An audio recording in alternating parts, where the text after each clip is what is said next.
Hoy comenzamos en el capítulo 4, del 1 al 8. Debemos saludar a Walter. Walter, ya yo iba a llamar el 911 esta semana para que te fuera a buscar.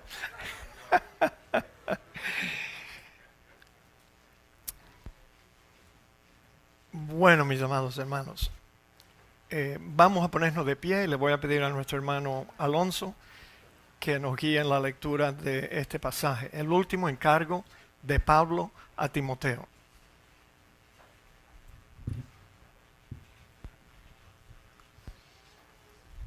Segunda de Timoteo capítulo 4. Te encarezco delante de Dios y del Señor Jesucristo, que juzgará a los vivos y a los muertos en su manifestación y en su reino. Que prediques la palabra, que instes a tiempo y fuera de tiempo, redarguye, reprende, exhorta con toda paciencia y doctrina, porque vendrán tiempos cuando no sufrirá la sana doctrina, sino que teniendo comezón de oír, se amontonarán maestros conformes a sus propias concupiscencias, y apartarán de la verdad el oído y se volverán a las fábulas.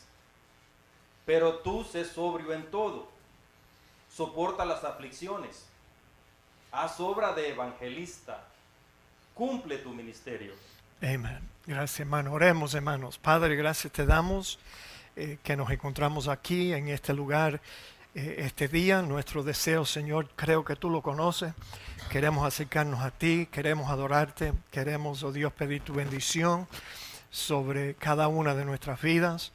Te damos gracias, oh Dios, por nuestra hermana Josefina Martín, que siempre nos recuerda y nosotros a ella. Pedimos, oh Dios, que le siga dando salud y tu bendición, igualmente por toda su familia. Oramos por nuestra hermana Candy de la Cruz también y su deseo que tiene de estar aquí con nosotros. Te damos gracias por esta hermana y te pedimos, Padre Santo, que ella pronto pueda realizar su deseo, mudarse de nuevo para acá y estar con nosotros. Te damos gracias que Samuel y Ana ya están mejor, Señor, y están aquí con nosotros. También los hermanos González, Miriam y Ismael. Gracias te damos, Señor, por todo. Y te pedimos que sigas bendiciendo a nuestros hermanos. Oramos por nuestra hermana Margarita, que hoy viaja a Inglaterra para estar con su familia allá. Te pedimos que la cuides, Señor, guárdala de todo mal y tráela a nosotros, oh Dios, cuanto antes. Y ahora te pedimos, oh Dios, que nos enseñes a través de este pasaje de tu Escritura. Nos entregamos a ti en el nombre de Cristo Jesús. Amén. Amén. Tomen asiento, amados hermanos. En este pasaje claramente, por arribita, yo creo que podemos darnos cuenta que aquí Pablo le está dando el último encargo a Timoteo. El último encargo de Pablo a Timoteo. Ahora, quiero hacerles recordar de que Timoteo, en el tiempo que Pablo escribió esta carta, Nerón había asumido el trono allí en el Imperio Romano. Nerón fue uno entre muchos césares o líderes, reyes malvados, pero él fue para la iglesia cristiana uno de los peores, porque él desató una persecución que comenzó en Roma, pero después se fue extendiendo a través de todo su imperio en contra misma de los cristianos. Así que Timoteo, Pablo sabía que iba a tener que afrontar persecución, tiempos difíciles. También Timoteo y Pablo sabía que iba a tener que afrontar lo mismo que él tuvo que confrontar a los falsos maestros que estaban en la iglesia y fuera de la iglesia y por todas partes. Y también Pablo sabía que en estos tiempos peligrosos algunos cristianos iban a apostatar de la fe. Siempre es así. Cuando la iglesia es perseguida, los fieles mueren por su fe.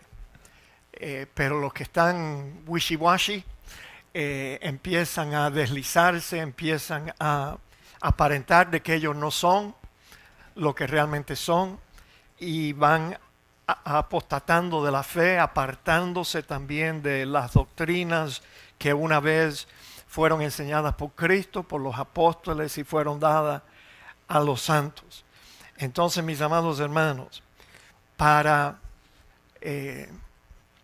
darle algo a Timoteo que él pudiera utilizar como guía en su ministerio pastoral, Pablo le da este importante encargo, el de predicar la palabra de Dios. Como ya el hermano Alonso leyó, te encarezco delante de Dios y del Señor Jesucristo, que juzgará a los vivos y a los muertos en su manifestación en su reino, que prediques la palabra, que instes a tiempo y afuera de tiempo, redarguye, reprende, exhorta con toda paciencia y doctrina, porque vendrán tiempos cuando no sufrirán la sana doctrina, sino que teniendo comezón de oír, se amontonarán maestros conforme a sus propias concupiscencias, y apartarán de la verdad el oído y se volverán a las fábulas. Ahora, mis amados hermanos, yo creo que aun si Timoteo no estuviera afrontando todos los problemas antes mencionados, la persecución, la falsedad, la apostasía de muchos, yo creo que de todas formas, al final de la vida de este gran hombre de Dios, Pablo le hubiera dado el mismo encargo a Timoteo. A mí no hay otro mejor. De todos los encargos y todos los mandamientos que Pablo le ha dado a Timoteo en sus dos cartas, ningún otro ha sido tan solemne en la forma que él se lo presenta. Quiero que ustedes vean conmigo que aquí vemos que se lo da haciendo mención que lo está haciendo delante de Dios. Fíjense, este encargo se lo da delante de Dios. Y yo creo que debemos reconocer que todo lo que nosotros hacemos, lo hacemos delante de Dios. Fíjense lo que dijo el autor del libro a los Hebreos. No hay cosa creada que no sea manifiesta en su presencia. Antes bien, todas las cosas están desnudas y abiertas a los ojos de aquel a quien tenemos que dar cuenta. No hay cosa creada que no esté manifiesta en su presencia, mis amados hermanos. Yo sé que ustedes han oído al hermano Gerardo y también al hermano Oscar y a los que nos dirigen en los cultos de adoración muchas veces para prepararnos a entrar en el culto de adoración con toda reverencia. Los hermanos a veces nos recuerdan, hermanos, estamos delante de la presencia de Dios, ¿no es cierto? Y eso es verdad. Pero no olviden, mis amados hermanos, que eso no solamente es una verdad cuando estamos aquí en la iglesia o en este santuario que utilizamos para la adoración. Cuando salimos por esas dos puertas, estamos haciendo todas las cosas delante de la presencia de Dios. Es más, el salmista David, creo que fue David, escribió estas bellas palabras diciendo: oh Jehová, tú me has examinado y me has conocido. Tú has conocido mi sentarme y mi levantarme. Escuchen eso. Cuando me siento, cuando me levanto, tú lo conoces. Has entendido desde lejos mis pensamientos. Has escudriñado mi andar y mi reposo. Y todos mis caminos te son conocidos. Pues aún no está la palabra en mi lengua. He aquí, oh Jehová, tú la sabes toda. Detrás y delante me rodeaste y sobre mí pusiste tu mano. Tal conocimiento es demasiado maravilloso para mí. Alto es, no lo puedo comprender. ¿A dónde me iré de tu espíritu? ¿Y a dónde huiré de tu presencia?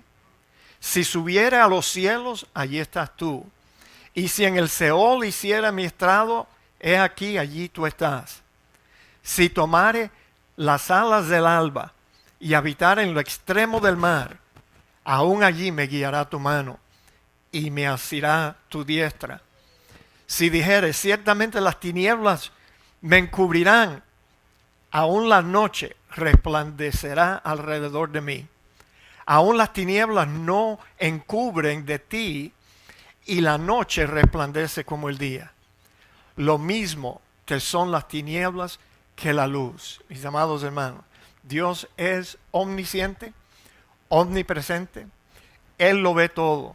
Y es cosa seria para nosotros el saber que no solo en la iglesia, sino en todas partes, estamos desnudos y abiertos delante de los ojos de Dios, a quien le tenemos que rendir cuenta un día, mis amados.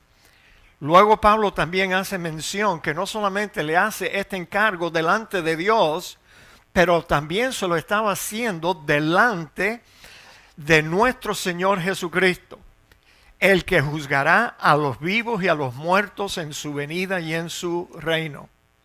Mis amados, sabemos también que aunque para nosotros los seres humanos a veces pensamos que Dios el Padre es más importante y más grande que Dios el Hijo, pero ¿sabe qué?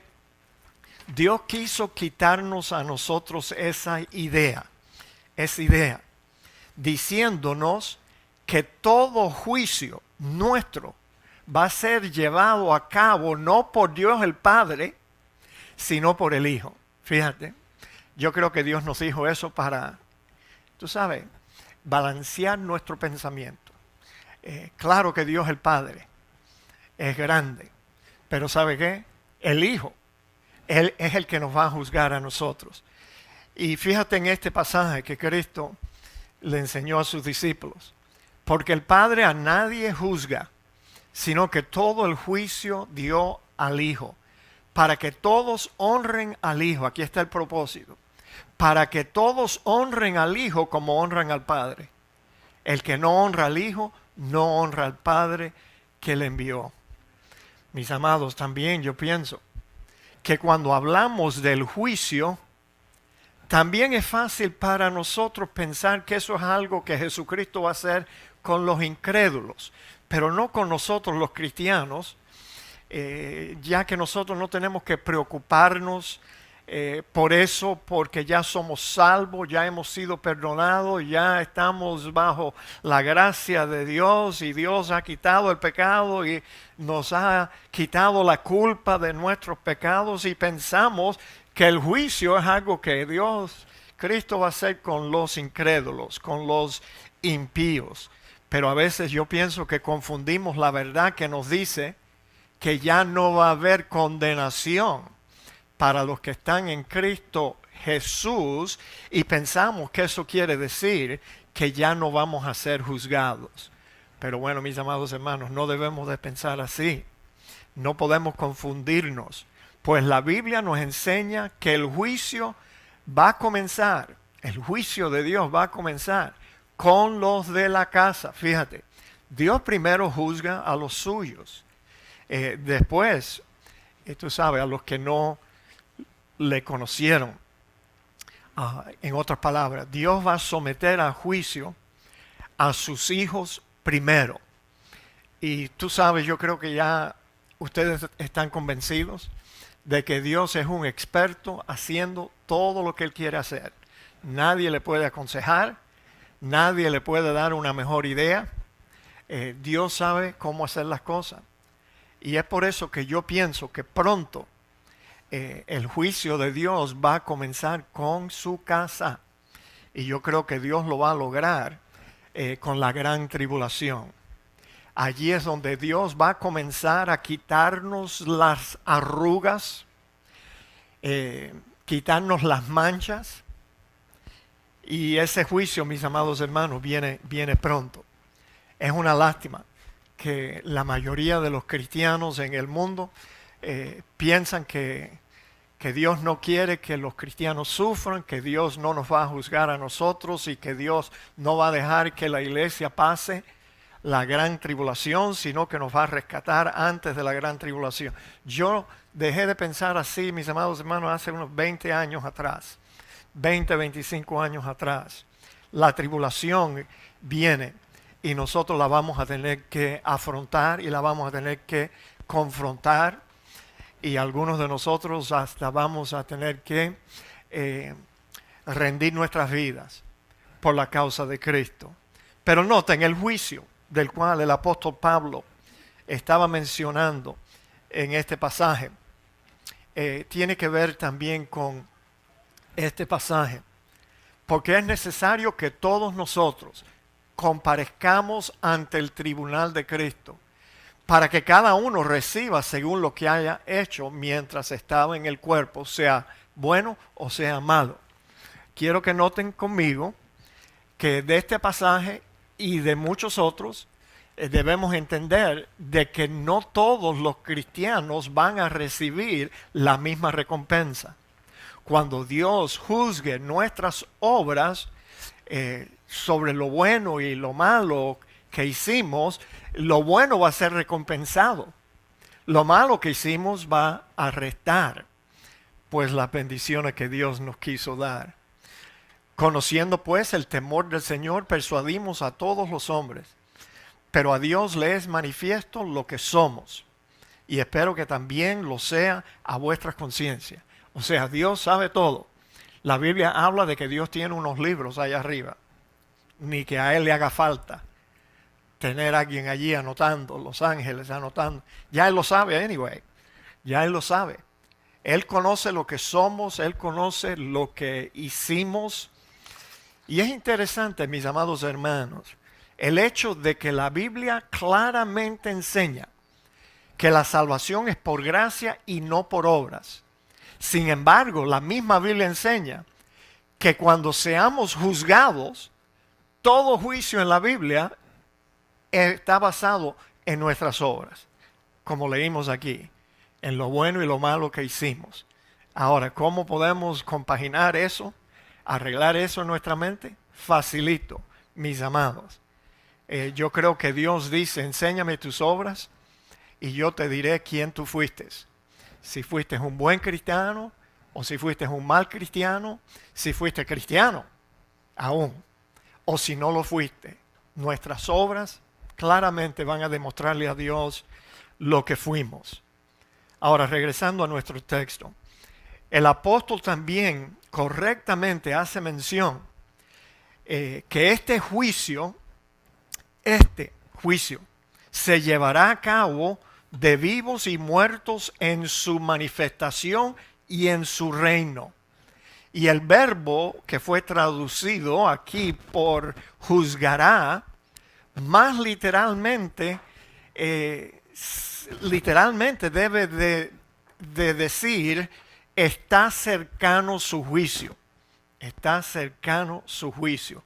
Y esto nos hace pensar que aún el apóstol Pablo, en la época en que él vivió, él esperaba el regreso de Cristo y el juicio de Cristo sobre el creyente en el tiempo en que él vivió. Y está bien que el apóstol Pablo haya pensado así. Yo no lo culpo a él por haberse equivocado en su escatología, porque simplemente Dios no le reveló a Pablo lo que le reveló a Juan después que Pablo ya estaba muerto.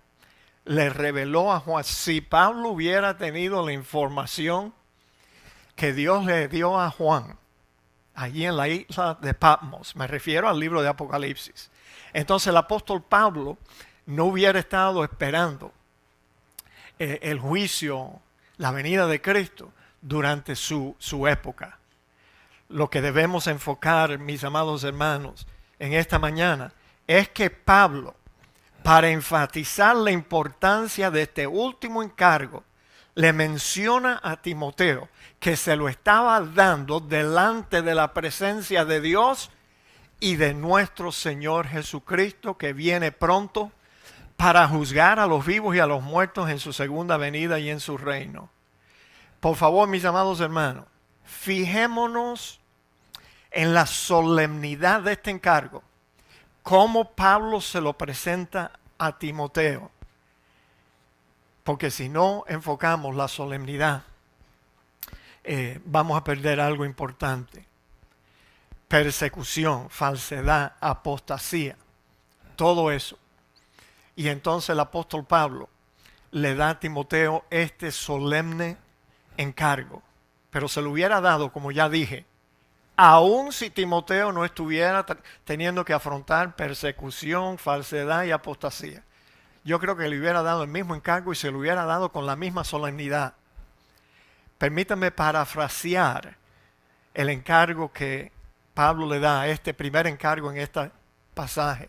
Es como si Pablo le dijera: Timoteo, este último encargo es tan importante que yo quiero que tú sepas que te lo estoy dando delante de la presencia de Dios y del Señor Jesucristo. Un día pronto Jesucristo va a examinarte para ver si tú lo cumpliste. Algo así le estaba diciendo, algo solemne, algo que Timoteo no podía tomar a la ligera, mis amados hermanos. Y el encargo era nada menos: predica la palabra, que instes a tiempo, fuera de tiempo, redarguye, reprende, exhorta con toda paciencia y doctrina.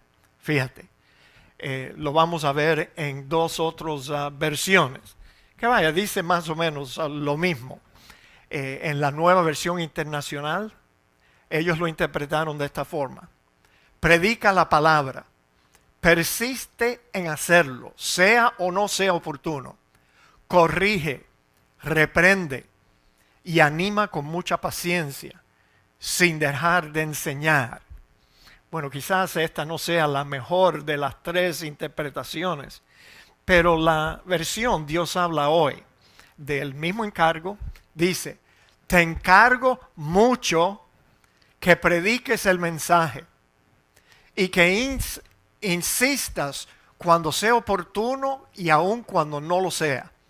Convence, redarguir, convence, reprende y anima, enseñando con toda paciencia. Sin duda, de estos tres versiones que hemos mencionado, la versión Reina Valera creo que la captó mucho mejor. Le dijo a Timoteo: predica la palabra de Dios y enséñala con toda doctrina. Ahora, ¿qué otra cosa mejor podía hacer Timoteo que tuviera un impacto más grande sobre la iglesia que él pastoreaba? Ninguna otra cosa, mis amados hermanos, ninguna otra cosa. El apóstol Pablo le acabó de decir a Timoteo en el capítulo anterior que toda escritura es inspirada por Dios. La escritura es inspirada y útil para enseñar, para redarguir, para corregir, para instruir en justicia, a fin de que el hombre de Dios sea perfecto, enteramente preparado para toda buena obra. Entonces, ¿qué cosa mejor pudiera ser Timoteo o cualquier ministro, cualquier maestro que causara más beneficio para los cristianos que predicar la pura palabra de Dios? Mis amados hermanos, después que Dios nos dio gratuitamente esta salvación tan grande y tan maravillosa que Él nos entregó, yo creo que lo próximo bueno que Dios hizo a favor nuestro es darnos este soplo suyo, esta palabra inspirada, mis amados, esta buena palabra de Dios que es suficiente para lograr todo lo que Dios quiere hacer en nuestras vidas. Digan amén. No hay cosa mejor, mis amados. Todo lo malo que se había infiltrado en las mentes de los efesios había sido debido a que ellos lentamente se habían apartado de las sanas enseñanzas de nuestro Señor Jesucristo. Eso era lo que estaba pasando allí en Efesios y en muchas otras iglesias también.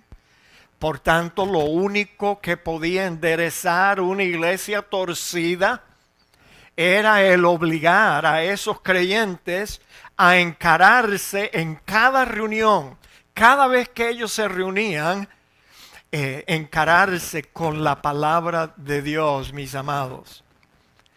Ahora, Pablo sabía que Timoteo todavía no tenía todas las escrituras en su mano como hoy usted y yo la tenemos. Pablo sabía, pero aún así le manda a predicar la palabra de Dios. Yo creo que Pablo quizás entendía también lo que compartimos la semana pasada. Aún utilizando el Antiguo Testamento, él podía predicar a Cristo, podía predicar el Evangelio de Cristo. Si le quitamos todo el simbolismo y todas las leyes ceremoniales del Antiguo Testamento, quedaríamos con la ley moral de Dios. O sea, el comportamiento que Dios demanda de un creyente. Ahí está en el Antiguo Testamento revelado, como también en el Nuevo Testamento. Así que, mis amados hermanos, Pablo sabía que Timoteo no tenía toda la Biblia completa en su mano, pero sabía también que la iba a tener algún día. Pablo sabía que si Timoteo fuera fiel a este importantísimo encargo, entonces Pablo podía morir en paz, irse a la tumba en paz. Si solamente Timoteo cumpliera con este encargo. Ahora, un consejero de crecimiento, a cada rato, un experto en crecimiento, escribe un libro, tú sabes, y hasta nosotros los bautistas nos animamos a estudiar un libro sobre crecimiento, porque bueno, yo creo que todo pastor tiene el deseo de que la iglesia crezca. Pero un consejero, un experto de crecimiento moderno, le hubiera encargado a Timoteo algo diferente. Le hubiera dicho quizás, Timoteo, si quieres crecer la iglesia allí en Éfeso, debes considerar hacer algunos cambios en la metodología y en la estructura de los servicios y aún en tus sermones, Timoteo. Tienes que hacer cambios. Debes hacer una encuesta para averiguar la clase de sermones que la gente quiere escuchar y bueno, predícales eso. Eso es lo que los modernos consejeros de crecimiento le están diciendo a la gente. Óyeme, hay uno en California, bien grande, escribió varios libros ya y tiene una iglesia inmensa. Él empezó esa iglesia haciendo una encuesta en el barrio y le preguntó a la gente que no estaba yendo a la iglesia, ¿por qué tú no vas a la iglesia? ¿Qué es lo que te hace no ir a la iglesia? Oh, no, porque la iglesia es aburrida. Oh, ok, bueno, vamos a cambiar eso. No, porque los sermones, eso de la Biblia, nosotros queremos oír un mensaje más moderno. Ok. Y entonces esa iglesia fue fundada basado en las respuestas de la gente. Y ellos le dieron a la gente exactamente lo que ellos querían. Y bueno, la gente comenzaron a venir a la iglesia y la iglesia creció. Pero eso no quiere decir que toda la gente que respondió a la invitación de ir a esa iglesia eventualmente fueron salvos genuinamente. No, la iglesia no salva a nadie, ni el pastor tampoco. El único que salva es nuestro Señor Jesucristo, mis amados hermanos. Y bueno, el anciano apóstol Pablo sabía que lo que la iglesia en Éfeso necesitaba más que ninguna otra cosa era regresar a las sanas palabras de Dios para recibir de ella toda la corrección, toda la instrucción, toda la enseñanza que le da al cristiano salud y madurez espiritual. No hay otra cosa que se pueda hacer. No hay comparación con el impacto que la palabra de Dios tiene en nuestras vidas. La semana pasada quizás yo asusté a algunas personas aquí cuando les presenté qué es lo que te da más provecho, la oración o el estudio de la palabra de Dios. Y claro, yo concluí que el estudio de la palabra de Dios es mejor. Déjame darte otra razón por qué es mejor. Cuando el cristiano ora, el cristiano habla con Dios. Cuando el cristiano lee la Biblia, Dios habla con el creyente. Ahora, ¿cuál es más importante? You better believe it. Pasar tiempo en la palabra de Dios, conocerla. Y mis amados hermanos, ya nosotros llevamos tantos años en Cristo que ya la debemos de conocer, de atrás para adelante, de adelante para atrás. La debemos de citar, debemos de memorizarla y tenerla presente en todo lo que hacemos cada día. Timoteo era un joven inexperto quizás en el pastorado, pero ¿sabe qué? Pablo sabía que la palabra de Dios era eterna, no cambia, no cambia.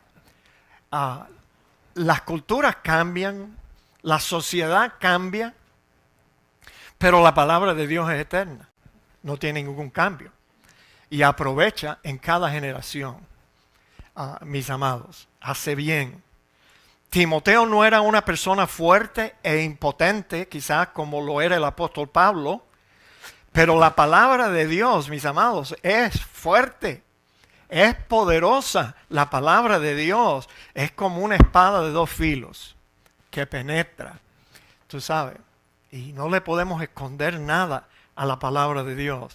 La palabra de Dios es como un martillo, fíjate si es fuerte, un martillo que quebranta la piedra. La palabra de Dios es como un espejo que nos muestra nuestros defectos. Sí, Señor. La palabra de Dios es también como el jabón que nos limpia. Fíjate si nos hace falta y nos hace mucho bien. Nos enseña lo que debemos hacer para corregir los defectos en nuestro comportamiento, en nuestro carácter y en las cosas que pensamos. Dios una vez dijo a través de un profeta, dijo, mi pueblo perece por falta de conocimiento. Y quizás en la mente de Dios Él estaba pensando, claro, en el conocimiento de su palabra. Falta de conocimiento en la palabra. Por eso el pueblo de Dios perece y padece por falta de conocimiento.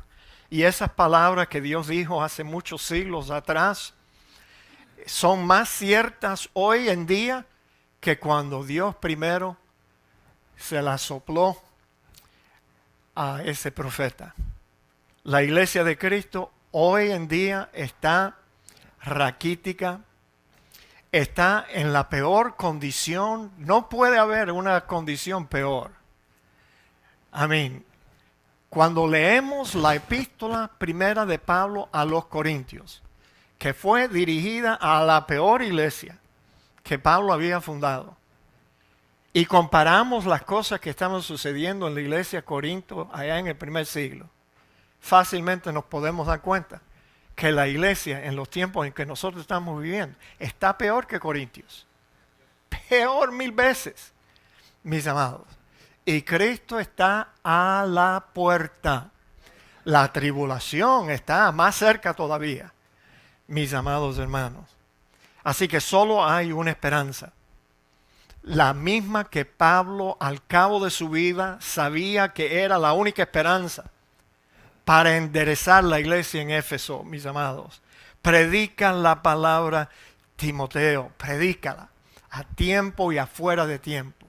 No hagas otra cosa, predica la palabra, enséñala, estúdiala, léela, utilícela para reprender lo malo y para desenmascarar los obreros falsos. Utilízala para exhortar, para corregir, para instruir al pueblo de Dios en todo asunto de justicia. Porque después de todo, Pedro dijo que todo lo que pertenece a la vida y a la piedad nos han sido dadas por su divino poder. Y hermano, yo creo que está entre las tapas de la Biblia que usted cargó para venir a la iglesia hoy en día. Siempre, Timoteo, debes de estar listo para predicar la palabra y para enseñarla. Enséñala con toda doctrina. Nótese los 4 mandatos. Redarguye, que puede interpretarse como reprende, pero más bien es una palabra más suave, porque fíjate, aquí el tercer mandamiento utiliza una palabra más fuerte. Por eso fue traducida reprende. Esta palabra aquí más bien significa convence a los que se oponen, convéncelos. exhorta, convence a aquellos que están en error y no en la verdad. Reprende, es una palabra más fuerte, regaño, censura, acusación. Debe reprender al pecador y no disimular su pecado. Exhorta también, amonesta y anima. Debe dar amonestación tierna y simpatizante y ánimo al medroso y al desanimado. La frase añadida, con toda paciencia y doctrina, se relaciona con estas 4 obligaciones. Su trabajo debía caracterizarse por una actitud de máxima paciencia, autocontrol, resistiendo toda tentación de impacientarse o de enojarse con aquellos que no estaban bien o que se oponían a las claras enseñanzas de la palabra de Dios.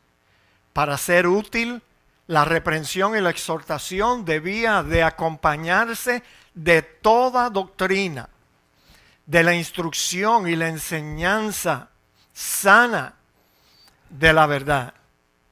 Ahora, noten la razón por este encargo solemne. Había una razón. Y Pablo le dice, porque vendrá tiempo cuando no sufrirán la sana doctrina. Pablo en este pasaje estaba hablando proféticamente. Entonces, va a venir el tiempo. Pablo lo sentía en sus huesos, que iba a venir el tiempo cuando los cristianos no iban a sufrir la sana doctrina. Bueno, mis amados hermanos, esta profecía de Pablo ya se cumplió hace tiempo ya. Así que no vayan a pensar que esto está hablando de otro tiempo. No, oye, nosotros estamos viviendo en esa época. Sino que teniendo comezón de oír, se amontonarán maestros conforme a sus propias concupiscencias y apartarán de la verdad el oído y se volverán a las fábulas. La Nueva Versión Internacional, el mismo pasaje dice, porque llegará el tiempo en que no van a tolerar la sana doctrina, sino que llevados de sus propios deseos se rodearán de maestros que les digan las novelerías que quieren oír. Dejarán de escuchar la verdad y se volverán a los mitos, a las fábulas, a los cuentos. Mis amados, los cuentos, los inventos, los engaños y el error. Eso es lo que la gente quiere escuchar hoy en día. Noten el mismo pasaje, Dios habla hoy. Porque va a llegar el tiempo en que la gente no soportará la sana enseñanza. Más bien sus propios caprichos, se buscarán un montón de maestros que solo les enseñen lo que ellos quieran oír.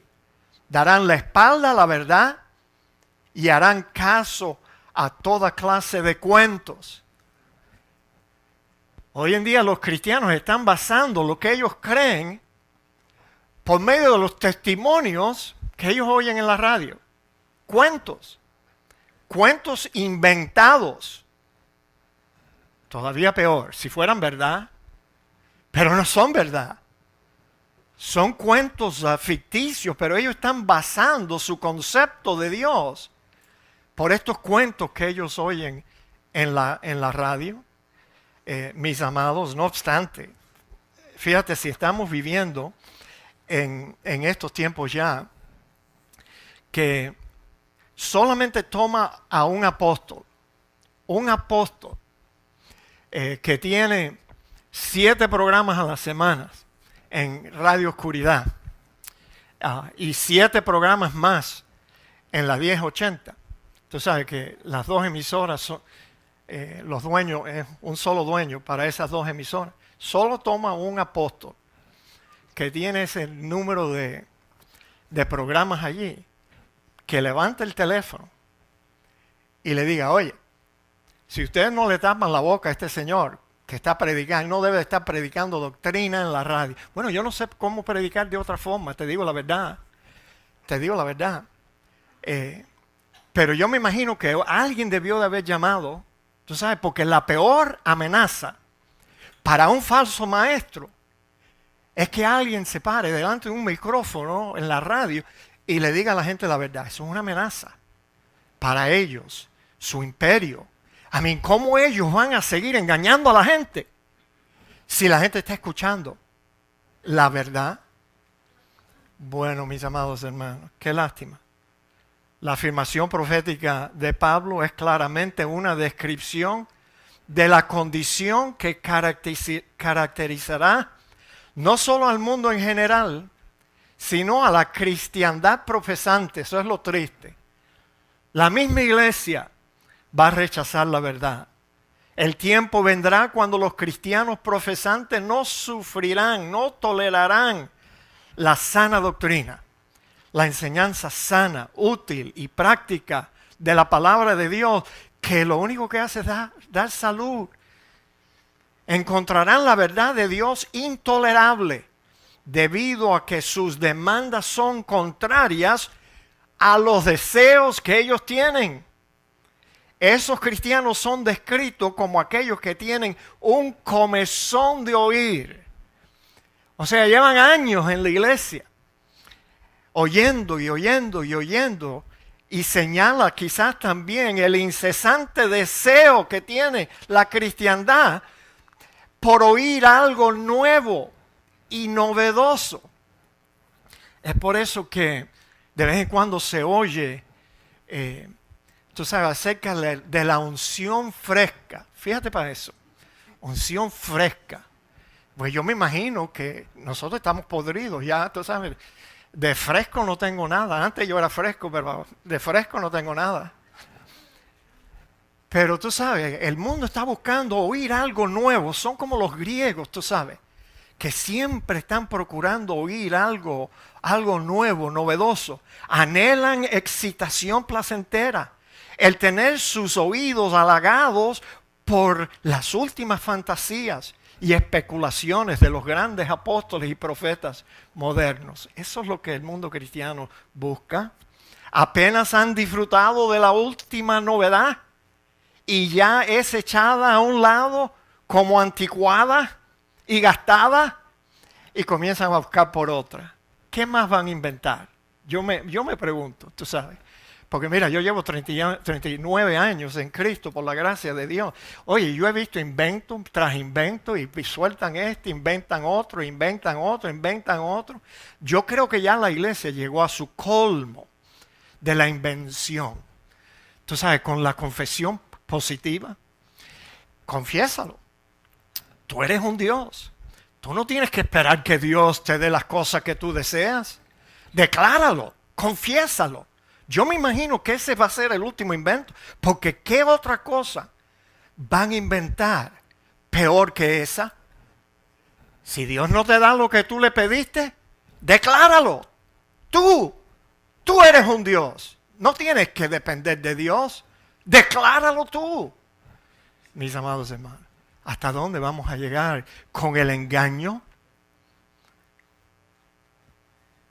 Y yo creo que todo esto es una figura correctamente del modernismo o el postmodernismo, con su rechazo de los absolutos de la revelación de Dios en la Biblia, su insistencia sobre la relatividad de la verdad y su interminable desfile de ideas y descubrimiento de nuevas verdades. Dios está hablando todavía hoy. Dicen algunas iglesias, oye, así en el rótulo de ahí adelante, en la 135 hay una iglesia así. 135. Todos los hijos de Dios están bienvenidos aquí. ¿Tú sabes? Eso significa, bueno, si tú visitas esa iglesia, lo primero que te vas a encontrar es un cenicero ahí en la entrada de la puerta de la iglesia. Sí, para que tú sabes, apagues ahí tus cigarrillos y tus tabacos y eso. No vayas a entrar en la iglesia con ellos, apágalos allí. Todos los hijos de Dios, en cualquier condición que tú estás, tú eres bienvenido aquí. Come on in, con todos tus pecados. Y nadie aquí te va a criticar, te va a condenar, nadie. Ven, esta es la iglesia para ti. Bueno, mis amados hermanos, para satisfacer sus anhelos, ellos amontonarán maestros conforme a sus propias concupiscencias, conforme a sus propios deseos. Qué triste. Entonces, es por eso que yo me equivoqué, oye, rotundamente, cuando comenzamos nuestro ministerio pastoral. Yo pensé erróneamente, es debido a mi orgullo cubano, tú sabes. Yo dije, no. Yo voy a eliminar a esta gente, a estos falsantes aquí. ¿Y tú sabes qué? Ni un. Los únicos que he podido convencer es a ustedes, mis amados hermanos. Y algunos de ustedes oyen lo que yo digo y les sale por el otro oído. Y están pensando ya en otra cosa. No hemos tenido ningún impacto. No hemos sacado a ningún apóstol de aquí, ni a ningún falso profeta. No. Oye, ¿qué error más grande yo cometí? Pero ahora me doy cuenta el por qué. Eso es lo que la gente quiere. Ellos quieren una vida cristiana sobrenatural. Y alguien que se lo diga continuamente. Tú tienes que avanzar a otro nivel, a otra dimensión, para experimentar todo lo sobrenatural que Dios quiere hacer en tu vida. ¿Tienes un problema? Busca tu milagro. ¿Tienes un problema? Necesitas estar en una iglesia donde el pastor ministra liberación. O sea, ya, Gerardo, está muy alto esto. ¿Oyes eso? Yo lo oigo. ¿Ustedes lo oyen? El único que no lo oye es Gerardo, pero bueno, el sonidista. Bueno, mis amados hermanos, encontrarán muchísimos maestros dispuestos a satisfacer las demandas de nuevas fantasías y que sus oídos sean pues tickled. Y el resultado, mis amados, de estos deseos es que ellos apartarán de la verdad el oído y se volverán a los cuentos irreales, cuentos fabricados, cuentos, inventos, engaño y error. Un apóstol de aquí de Miami un día dijo que él anduvo en una cruzada por allá por el África. No dijo en qué ciudad, no mencionó el nombre del individuo, pero dijo que Dios lo resucitó de entre los muertos. Y claro, la iglesia enseguida se alborotó, aleluya, gloria a Dios. Bueno, ¿dónde está el hombre? No, por allá. ¿Cuál era su nombre? No, yo no sé, él vino a la campaña y Dios lo resucitó, aún después que le habían sacado cada litro de sangre que tenía en su cuerpo y lo habían inyectado full of formaldehyde. Dios lo levantó, pero ¿dónde está ese hombre? Si ese cuento fuera verdad, ese hombre debe estar en todos los noticieros, entrevistado por todos los grandes. ¿Pero dónde está? Bueno, esta semana mi hija Blanca y yo estábamos, yo la había recogido a ella de su trabajo.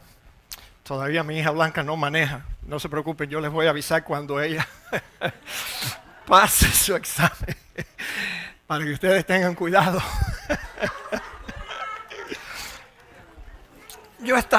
Estábamos sentados ahí y Blanquita estaba escuchando porque yo tenía ahí al gran apóstol ahí en la radio y el hombre estaba hablando de el bautismo de la oración. Fíjate, el bautismo de la oración. Sí, que tú tenías que buscar el bautismo de la oración. Y aún Blanquita con su poca edad me dijo, papi, ¿y dónde dice la Biblia que existe un bautismo de la oración?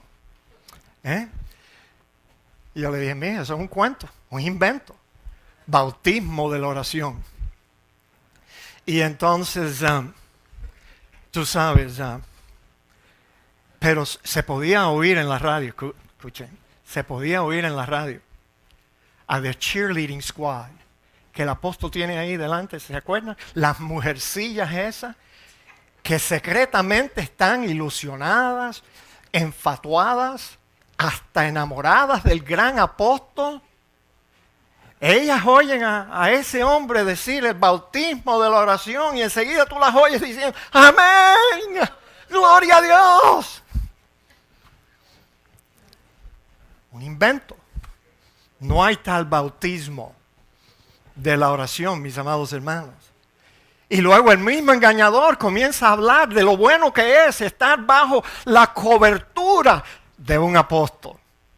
Claro, él se está predicando a sí mismo. Qué bueno es estar bajo la cobertura de un apóstol y las mujercillas. ¡Amén! ¡Ay, qué bueno es estar aquí!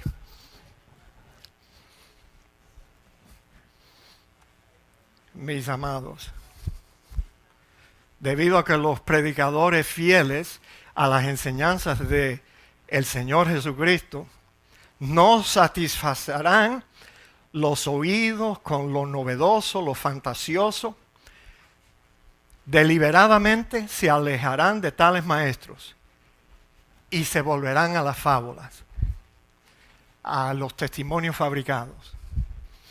Fíjense, ustedes son los únicos 4 gatos que yo he podido convencer. Pero ¿cuánta gente usted no ve visitar esta iglesia? ¿Verdad que visitan mucho? Pero enseguida dicen, no, ¿qué va? Vámonos de aquí. Este ni es apóstol, ni es profeta. No tiene fe. Bueno, el segundo verbo que Pablo utilizó en este versículo es el verbo volverán. Es una palabra más fuerte que la primera y significa desviarse o torcerse. Ahora, déjeme darle algunos de los consejos que nosotros hemos recibido a través de, ya muchos años, 31 años, a lo largo de nuestro ministerio, en esta misma iglesia, todos estos consejos me han llegado. El primero es de un hermano, colega, pastor bautista del sur, que un día se me sentó al lado en una reunión mensual de los pastores bautistas del sur. Él también salió de la iglesia bautista Northwest, donde Eugenio González, nuestro pastor, fue el pastor de él también. Y él me estaba hablando y él me dijo, mira José, ya yo no gasto tiempo, tú sabes, preparando, como yo hacía antes, los sermones expositivos, eso que yo le diga, no, José, ya yo no hago eso, porque la gente no quiere escuchar ya sermones expositivos. Ellos quieren escuchar sermones que traten exactamente con algo que ellos están afrontando en su vida diaria. Así que ya yo no predico sermones expositivos. Si Eugenio González le hubiera oído decir eso, yo creo que da un salto en el sepulcro. Porque nuestro pastor nunca enseñó un sermón temático. Todos eran sermones expositivos, mis amados. Ahora, la gente, me han dicho, la gente no quiere oír doctrina, pastor. Ellos quieren oír un sermón que los haga sentir bien, que les dé esperanza de que su presente condición va a mejorar. O sea, la doctrina, ellos la consideran como una amenaza. Por eso no quieren oír doctrina. Algunos en esta iglesia, años atrás, no ahora, me han dicho, pastor, no predique doctrina, porque la doctrina divide a la iglesia. Por tanto, usted debe de evitar enseñar doctrina. Esa tiene que ser la barrabasada más grande que un cristiano me haya aconsejado. Porque fíjense, mis amados, es claro que la doctrina divide. La doctrina divide entre la verdad y lo falso. La doctrina divide entre lo sano y lo que daña. Entonces imagínate, si no enseñamos doctrina, entonces ¿a dónde vamos a llegar? ¿Dónde van a estar los absolutos? ¿Dónde están? No va a haber. Mucha gente, aún en esta iglesia, me ha dicho, pastor, usted no debe ofender a nadie con sus sermones. Me imagino que los que me dicen eso han salido de aquí chorreando sangre, ofendidos, insultados por algo que yo dije. Usted no debe de ofender a nadie. Predica el amor y no ofendas a nadie. ¡Qué barbaridad! Bueno, la peor de los consejos creo que escuché de una hermanita de esta iglesia que estuvo años aquí. Ella me dijo, mira mi hijo, no critiques a ninguna otra religión. No critiques religión. Eso tiene que ser lo peor. I mean, ¿qué tú quieres que yo te diga acerca de los testigos de Jehová? ¿Algo bueno? ¿Qué tú quieres que yo te diga cuando estamos hablando de la falsa iglesia católica apostólica romana? ¿Algo bueno? Tuviera que callarme. No. Los cristianos, tú sabes, por lo menos este es mi modo de pensar. Yo sigo creyendo todavía hasta el día de hoy lo que mi pastor dijo acerca de los cristianos. No se me ofendan porque yo no fui el que lo dije, yo solo se lo estoy relatando. Mi pastor dijo, por eso lo recuerdo, en varias ocasiones dijo que él pensaba que la razón por la cual Dios había escogido a la oveja para representar a los cristianos es porque la oveja, dijo mi pastor, es el animal más estúpido. La oveja es tan sencilla que no se da cuenta cuando tiene el lobo listo de caerle encima. No se da cuenta. Entonces, a las ovejas hay que hablarle bien claro y decirle, oye, apártate de los tales. Eso no está bien. Lo que esa religión enseña está mal. Lleva a la condenación eterna. Y hay que mencionar, el apóstol Pablo, ya hemos visto, que Pablo no tenía pelos en la lengua hasta mencionar los nombres de los hombres líderes de la iglesia que se habían apartado de la verdad. Alejandro y Himeneo. Tú sabes que se habían apartado de la verdad. Y Pablo los nombraba por nombre para que todo el mundo supiera, oye, estos hombres están descalificados. Ahora, mis amados hermanos, ¿quieren saber cómo crecer una iglesia grande aquí en Miami? ¿O acaso ustedes piensan que el pastor Pereira no sabe cómo hacerlo? Are you kidding me? Yo sé cómo hacerlo. Lo único que no me da gana hacerlo. No de esa forma. ¿Quieres crecer una iglesia grande en Miami? Predica el evangelio de la prosperidad y riqueza. Y la gente va a venir corriendo. Ah, sí, Dios no quiere que tú seas pobre. Él te quiere dar riqueza, oro, plata, todo lo que tú deseas, un Cadillac. ¿Quieres crecer una iglesia grande?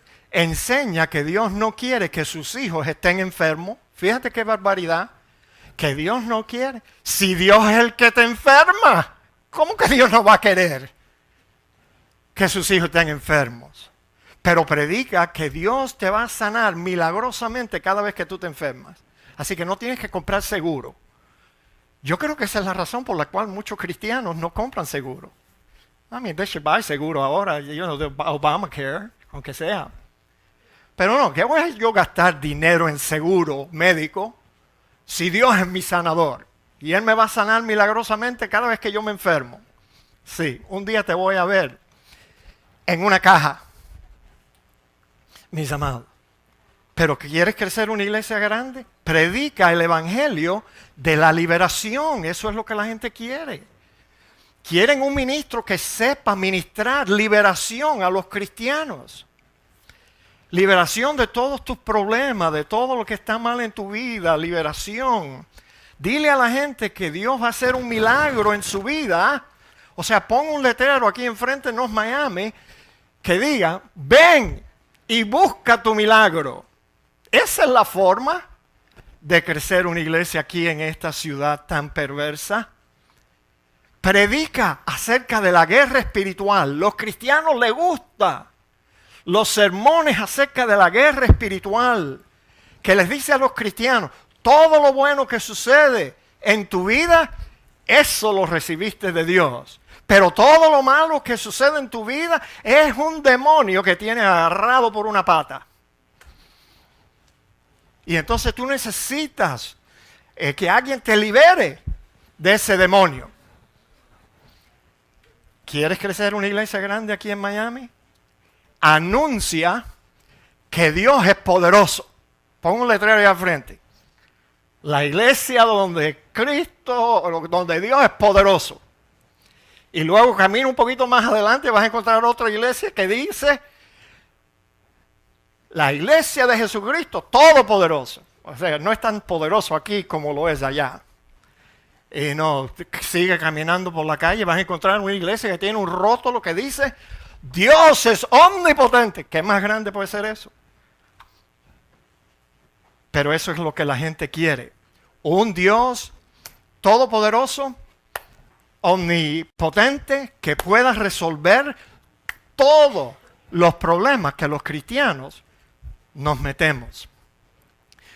Pero no vas a poner un letrero que diga, Dios es soberano, porque nadie va a venir a la iglesia tuya.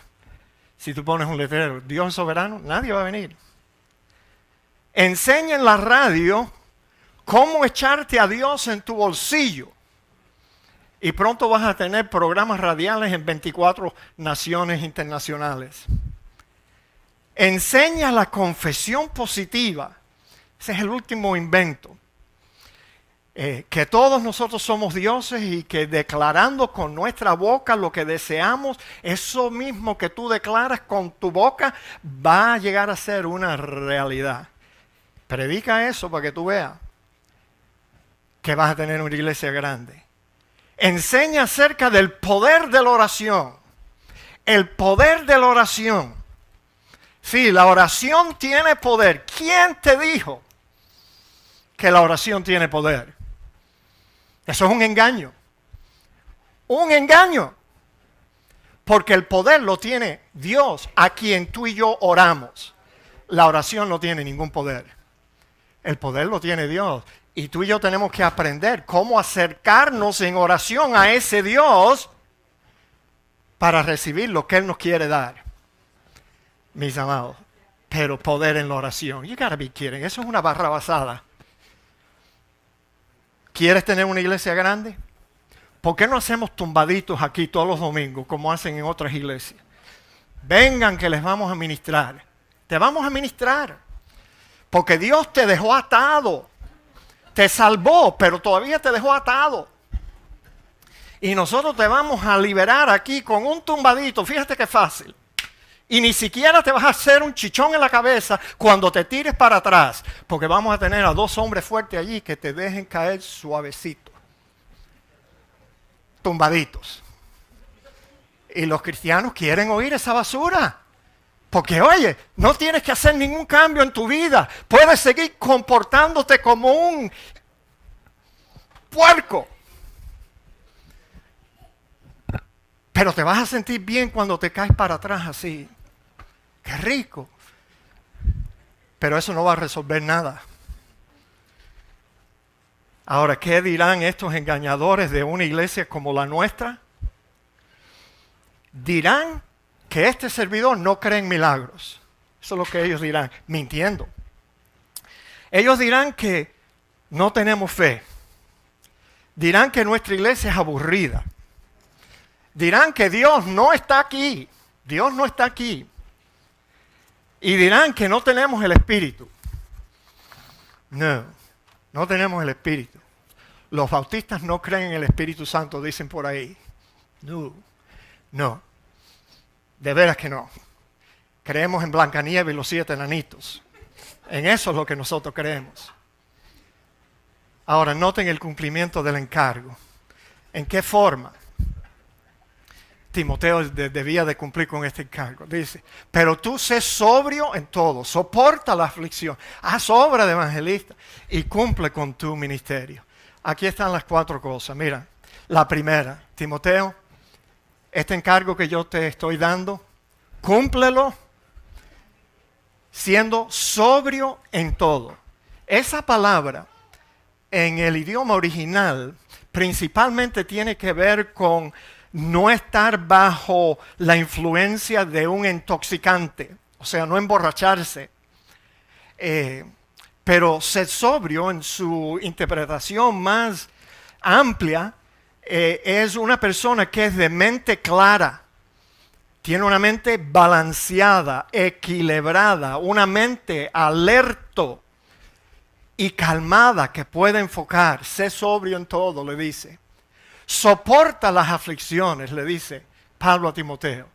Si él sabía que él iba a tener mucha aflicción en su ministerio como pastor de la iglesia allí en Éfeso. Algunas de las aflicciones iban a venir de afuera, del mundo. Aflicciones, persecuciones de afuera. Pero algunas de las aflicciones que Timoteo iba a tener que soportar iban a venir de adentro de la misma iglesia. Esas son las que duelen más. Y no solamente las aflicciones de afuera, no solamente las aflicciones de adentro, pero mis amados hermanos, escúchame lo que yo les voy a decir y recíbelo si tú quieres. La aflicción del ministerio en sí.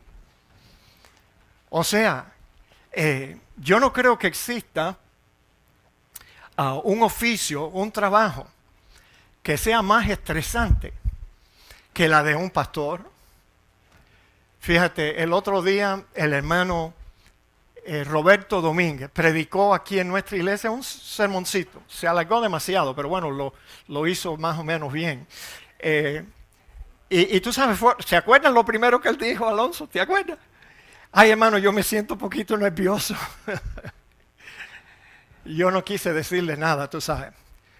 Pero después de 32 años que llevamos predicando la palabra de Dios, todavía yo tiemblo por dentro cada vez que me tengo que parar delante de un púlpito para predicar. Los nervios. Fíjense ustedes en los pastores que ustedes conocen. No hay ningún oficio donde que envejece más que el oficio de pastor. Ay, mírenme a mí, yo estoy blanco en cana. Pero luego me reúno con los bautistas y todos ellos están acabados, hechos tierra, tú sabes, molidos. El otro día uno vino a mi oficina y yo le dije, chico, te veo más arrugado. Más arrugado. Oye, el ministerio pastoral no es para los cobardes, te digo. Acéptalo si tú quieres. Pero hay mucha aflicción en el ministerio. The stress, de la responsabilidad que tenemos sobre la vida de muchas almas. Pablo le dice a Timoteo, haz obra de evangelista. Muy interesante que él le haya dicho eso. Porque primero le dijo, predica la palabra. Le dijo, enseña con toda doctrina. Pero ahora le dice, no olvides la obra de evangelista. Aunque tú no eres un evangelista, no tienes excusa. Haz el trabajo de evangelista. O sea, Timoteo tenía que predicarle el evangelio a los que no lo conocían. Y por último, Pablo le dice, Timoteo, cumple con tu ministerio. No lo abandones, no tires la toalla, no te acobardes, cúmplelo. Oremos, mis amados. Padre, gracias te damos por lo que hemos aprendido, lo que hemos oído. Te pedimos, oh Dios, perdón por todas nuestras faltas. Te pedimos que cada día nos vayas perfeccionando aún más con tu palabra. En el nombre de Cristo oramos. Amén.